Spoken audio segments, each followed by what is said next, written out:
What we have here was the first plaque put up in 1998 to commemorate the beginning of the Easton Time Zone Trail. We're in St Gabriel's Road, which marks part of the boundary of the former Easton Colliery pit site. If you look up above, just below the wall line and the roof line of the second brick or third brick course down, and look along the edge, you'll see the letters. You'll see the letters, although now faded, which go back a century or so, to the office, and a hand pointing this way, Easton Colliery. The letters are faded now, but they stand about 18 inches high, and they occupy 6 courses of brick.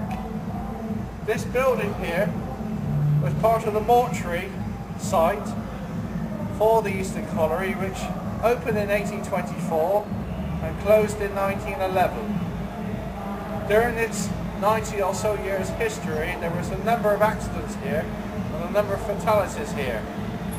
Easton Colliery also had the deepest mine shaft in East Bristol. Went down something like 1,800 feet.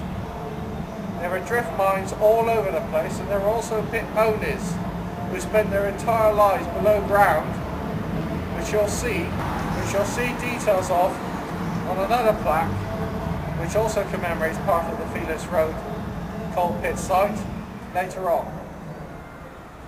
The plaque above depicts 3 modes of transport.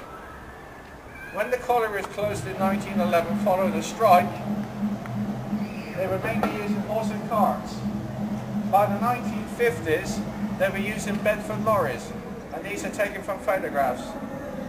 By the 1990s, the firm which became Hemmings were using those types of lorries with pickup facilities on the back. Now, because that's the 1990s, that itself has changed. So we have an evolutionary change, which is still continuing in terms of the history of that firm. Hemmings owned this site until about 2 years ago, 2006, 2007. If I read below, from 1924 until 1912, this site housed Easton Colliery. It was then purchased by the Hemmings family and has now become the head office of Hemmings Group Holdings Limited. That was 1998.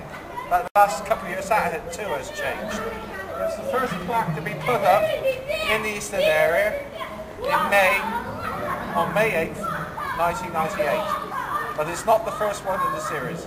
We'll come on to the first one shortly.